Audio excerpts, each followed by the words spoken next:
Big boss ಶುರುವಾಗಿ 6 ದಿನಗಳಾಗಿವೆ. ಈ 6 ದಿನಗಳಲ್ಲಿ ಸ್ಪರ್ಧಿಗಳು ಅನ್ಯೋನ್ಯವಾಗಿದ್ದಕ್ಕಿಂತ ಹೆಚ್ಚು ಕಿತ್ತಾಟದಲ್ಲಿ, ಮಾತಿಗೆ ಮಾತು ಬೆಳೆಸಿ ಮನೆಯ ಶಾಂತಿ ಕಾಪಾಡುವಲ್ಲಿ ವಿಫಲರಾಗಿದ್ದಾರೆ. ಹೀಗಿರುವಾಗಲೇ ಇದೇ ಶೋ ನಿಲ್ಲಿಸುವಂತೆ ಕೋರಿ ದೂರುಗಳು ದಾಖಲಾಗುತ್ತಿವೆ. ಬಿಗ್ ಬಾಸ್ ಕನ್ನಡ ಸೀಸನ್ 11 ಶುರುವಾಗಿ ಇನ್ನೂ ಭರ್ತಿವಾರ ಕಳೆದಿಲ್ಲ. ಅದಾಗಲೇ ಈ ಶೋ ಬಗ್ಗೆ ಅಪಸ್ವರಗಳು ಕೇಳಿಬಂದಿವೆ. ಬಿಗ್ ಮನೆಯಲ್ಲಿ ಸ್ವರ್ಗವಾಸಿಗಳು ಮತ್ತು ನರಕವಾಸಿಗಳ ನಡುವೆ ಕಿತ್ತಾಟ ಮುಂದುವರಿದಿದೆ.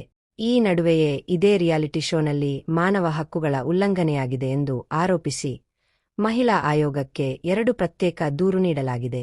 ದೂರಿನಲ್ಲಿ ಈ ಕೂಡಲೇ ಬಿಗ್ ಬಾಸ್ ಶೋ ನಿಲ್ಲಿಸುವಂತೆ ಒತ್ತಾಯಿಸಿದ್ದಾರೆ. ಈಗಷ್ಟೇ ಬಿಗ್ ಬಾಸ್ ಶುರುವಾಗಿ 6 ದಿನಗಳಾಗಿವೆ.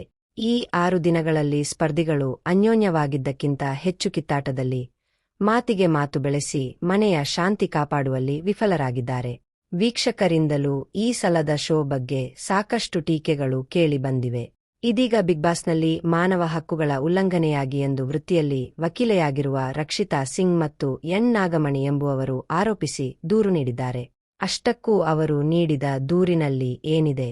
ಮಾನವ ಹಕ್ಕು ಉಲ್ಲಂಘನೆ.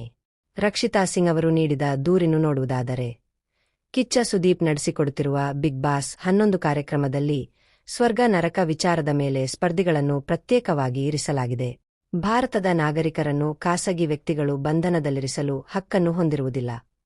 ಪ್ರಸ್ತುತ ಪ್ರಸಾರವಾಗುತ್ತಿರುವ ಈ ಕಾರ್ಯಕ್ರಮದಲ್ಲಿ ಪುರುಷ ಮತ್ತು ಮಹಿಳೆಯರನ್ನು ಜೈಲಿನ ಮಾದರಿಯಲ್ಲಿರುವ ಬಂದಿಖಾನೆಯಂತಹ ಕೊಠಡಿಯಲ್ಲಿ 10 ಕ್ಯಾಮೆರಾಗಳಲ್ಲಿ ಚಿತ್ರೀಕರಣವಾಗುವಂತೆ ಅಕ್ರಮವಾಗಿ ಬಂಧನದಲ್ಲಿಡಲಾಗಿದೆ.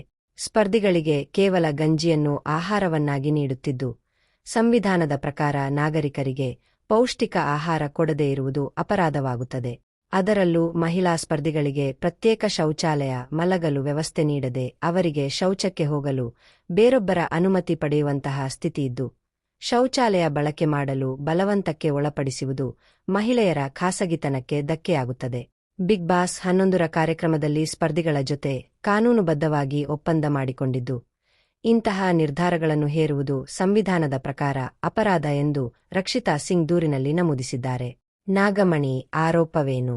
ಕಲರ್ಸ್ ಟಿವಿ ನಡೆಸುತ್ತಿರುವ ಬಿಗ್ ಬಾಸ್ ರಿಯಾಲಿಟಿ ಶೋನಲ್ಲಿ ಮಾನವ ಹಕ್ಕುಗಳ ಉಲ್ಲಂಘನೆಯಾಗುತ್ತಿರುವ ಹಿನ್ನೆಲೆಯಲ್ಲಿ ತುರ್ತಾಗಿ ಶೋ ನಿಲ್ಲಿಸಿ, ಸಂಬಂಧಪಟ್ಟ ಇಲಾಖೆಯಿಂದ ತನಿಖೆ ನಡೆಸಲು ಕೋರಿ ಈ ದೂರು ನೀಡುತ್ತಿದ್ದೇನೆ ಎಂದು ದೂರಿನಲ್ಲಿ ನಮೂದಿಸಿದ್ದಾರೆ.